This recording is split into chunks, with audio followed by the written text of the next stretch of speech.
Morning students, कैसे हैं आप लोग? आप सब ठीक है ना? मैं सुनीता आप सबको हिंदी पढ़ाने के लिए आई हूँ। ये मेरा वीडियो नंबर 3 है। वीडियो नंबर 1, 2 में आप लोगों ने ऊ और ऊ की मात्रा को पढ़ा। हमारी पार्ट 3 है ना, गुलगुली व सुनहरी, जिसमें आप लोगों ने ऊ और ऊ की मात्रा को पढ़ा है और उनसे आप लोगों ने शब्द भी लिखा है ना सबों ने, और सबों ने बुक्स कॉपीज भी खरीद लिया है। चलिए तब आप देखिए हमारी हिंदी बुक। ये है हमारी हिंदी बुक, यही है ना, हिंदी पाठ्य पुस्तक पियर्सन माईपीडिया। ये बुक को आप निकालिए और इसमें पेज नंबर देखिए। गुलगुली व सुनहरी में ऊ और ऊ की मात्रा को आप लोगों ने पढ़ा है, ऊ और ऊ की मात्रा को पढ़ा है, इससे शब्द भी लिखा है। नेक्स्ट है आपका पेज नंबर 16। पेज नंबर 16 में दिया हुआ सबसे पहले ऊ और ऊ की मात्रा वाले फल व सब्जियों के नाम लिखो। इसमें फल व सब्जियों के नाम आपको बुक में ही लिखना है, ठीक है? और ये आपका होमवर्क है। अब चलिए हम चैप्टर पढ़ते हैं। पाठ परिचय। नटखट बनना, नादानी करना अच्छा लगता है, लेकिन कभी कभी यह नादानी हमें नुकसान भी पहुंचा देती है।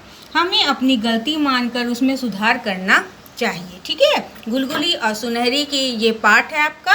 और देखिए आगे, आओ पढ़ें। एक चूहिया थी, उसका नाम सुनहरी था। वह बड़ी नटखट थी, इधर उधर उछलती कूदती रहती थी। उसकी सखी का नाम गुलगुली था। बच्चों ये चैप्टर जो है गुलगुली व सुनहरी, इसमें ऊ और ऊ की मात्रा से ही आपका ये पूरा पाठ दिया हुआ है, जिसे आपको सुंदर से 2-3 बार पढ़ने की कोशिश करना है, ठीक है? गुलगुली बहुत समझाती पर सुनहरी कभी नहीं समझती। सुनहरी सारा दिन दुकान पर जाकर कुछ ना कुछ खाती रहती, ठीक है? एक चूहिया थी, उसका नाम क्या था? सुनहरी था। वह बड़ी नटखट थी, ठीक है? बहुत नॉटी थी। वह हमेशा उछलती कूदती रहती थी। उसकी सखी का नाम, मतलब उसके दोस्त का क्या नाम था? गुलगुली। उसका नाम था सुनहरी और उसके दोस्त का नाम था गुलगुली। गुलगुली बहुत समझाती पर सुनहरी कभी नहीं समझती। वो हमेशा उसे समझाते रहती थी, क्योंकि एक दोस्त जो होता है हमेशा अपने दोस्त को अच्छा करने की सीख देता है।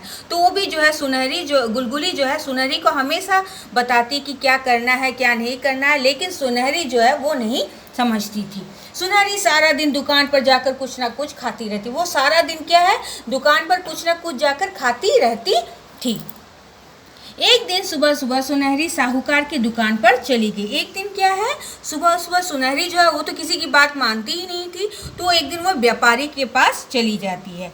दुकानदार बहुत सारा सामान लाया था। दुकानदार जो है वो तो व्यापारी है, तो व्यापारी क्या करते हैं, बहुत ज़्यादा सामान जो है ला के रखते हैं, ताकि वो आसानी से धीरे धीरे सारा सामान को बेच के ख़त्म करें। दुकानदार बहुत सारा सामान लाया था, जिसमें से थे खरबूजा, जामुन, तरबूज, चीकू आदि। मतलब वो एक व्यापारी था, दुकानदार था, और वो क्या क्या लाया था? खरबूजा लाया था, जामुन, तरबूज, चीकू आदि। यह सब दुकान पर रखा होता। ये सब फल जो है उस दुकान में रखे हुए थे। वह इमली की चूरन की पुड़िया भी लाया था। वो जो है ना, वो इमली की दुकानदार जो है, व्यापारी जो है, इमली की चूरन का पुड़िया भी लाया था। इमली कैसी लगती है? खट्टी मीठी लगती है ना, तो वो भी उसका चूरन लाया था, ठीक है?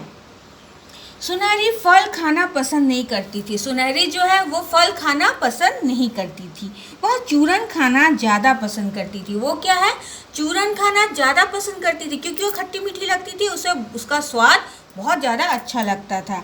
उस दिन सुनहरी बहुत सारा चूरन खा गई, और वो तो किसी की बात नहीं मानती थी। खाते खाते क्या है, वो बहुत सारा चूरन, इमली का चूरन जो है वो खा जाती है। नेक्स्ट पेज में आइए। वह चूरन खाकर बीमार पड़ गई। अच्छा बताइए बच्चों, कुछ भी चीज़ ज़्यादा खाने से क्या हम स्वस्थ रहेंगे? नहीं, ठीक है, हम बीमार पड़ जाएंगे। इसलिए वो जब ज़्यादा चूरन खा लेती है तो क्या है, वो बीमार पड़ जाती है। गुलगुली भाग कर दवा लाई। गुलगुली जो कि उसकी दोस्त थी, वो देखती है उसकी मित्र जो है बहुत परेशान है, सखी जो है उसकी बहुत परेशान है, तो क्या करती है, उसके लिए भाग कर दवाई लाती है। दवाई खाकर सुनहरी ठीक हुई। दवा खाकर क्या हुआ, सुनहरी जो है ठीक हो गई। आप भी जब कभी बीमार पड़ती हैं, कभी कोई तकलीफ़ होती है, या तो डॉक्टर पास जाते हैं या दवा खाते हैं। दवा खाने से आपकी तकलीफ़ दूर होती है ना, उसी तरह सुनहरी के पेट का दर्द भी दवा खाने के बाद गायब हो गया। गुलगुली का धन्यवाद किया और कहा, सुनहरी ने अपने मित्र को धन्यवाद किया और क्या कहा, पकड़कर कहती हूँ कान, बात तुम्हारी मानूंगी, अपनी गलती लूंगी सुधार, चूरन नहीं चाहूँ अब क्षमादान। मतलब उसे अपनी गलती का एहसास हो गया, उसे लगा मैंने बहुत बड़ी गलती की और वो कान पकड़कर सॉरी बोलती है और बोलती है मैं अपनी गलती को मान चुकी हूँ, मैं इसमें सुधार लाऊंगी और चूरन नहीं चाहूँ मैं अब क्षमादान। मुझे चूरन नहीं चाहिए, मुझे आप सब माफ़ कर दीजिए, मुझसे बहुत बड़ी गलती हो गई है। बच्चों ये जो चैप्टर है इसे आप अच्छे से पढ़िएगा, 2-3 बार घर में पढ़ने का कोशिश कीजिएगा और आप क्या कीजिएगा, देखिए यहाँ पे शब्दार्थ दिया हुआ सखी, मित्र, साहूकार, व्यापारी, नेक्स्ट पेज में क्षमा, माफ़ी। इसे आप अपनी हिंदी कॉपी में लिखिएगा। और नेक्स्ट क्या है बच्चों, देखिए मैं हार्ड वर्ड्स को आप लोग को अंडरलाइन करवा रही हूँ। उस हार्ड वर्ड्स को आपको 3 टाइम्स लिखना है, मतलब कठिन शब्द को आपको 3 बार लिखना है। पार्ट 3 गुलगुली व सुनहरी, कठिन शब्द 3 बार आपको लिखना है। सबसे पहले आप ऊपर में आइए, नटखट बनना, नादानी, नादानी को अंडरलाइन कीजिए। नादानी को आपको 3 टाइम्स लिखना है, लेकिन कभी कभी यह नादानी हमें नुकसान भी पहुंचा देती है, हमें अपनी गलती मानकर उसमें सुधार करना चाहिए। एक चूहिया, चूहिया को अंडरलाइन कीजिए। उसका नाम सुनहरी, सुनहरी को अंडरलाइन कीजिए।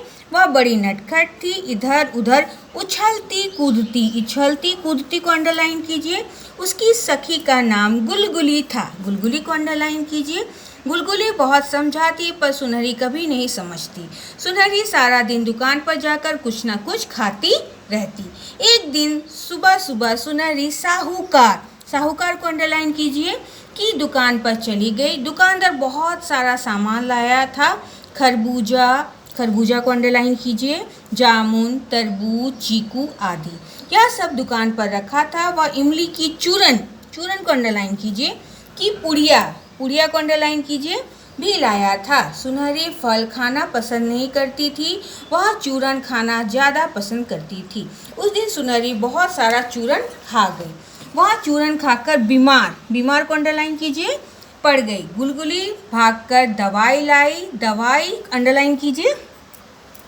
दवाई खाकर सुनहरी ठीक हुई। गुलगुली का धन्यवाद, धन्यवाद को अंडरलाइन कीजिए, किया और कहा, पकड़कर कहती हूँ कान, बात तुम्हारी मानूंगी, अपनी गलती लूंगी सुधार, चूरन नहीं चाहूँ अब क्षमा, क्षमा को अंडरलाइन कीजिए, क्षमा दान।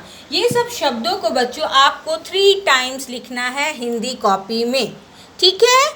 ओके बच्चों, अच्छे से चैप्टर को पढ़िए, शब्दार्थ लिखिए, कठिन शब्दों को कीजिए। और ये जो कठिन शब्द 3 टाइम्स लिखना है और शब्दार्थ, ये दोनों ही आपका होमवर्क है। ओके स्टूडेंट्स, चैप्टर को पढ़िए आप लोग। नेक्स्ट वीडियो में हम लोग बुक्स एक्सरसाइज करेंगे।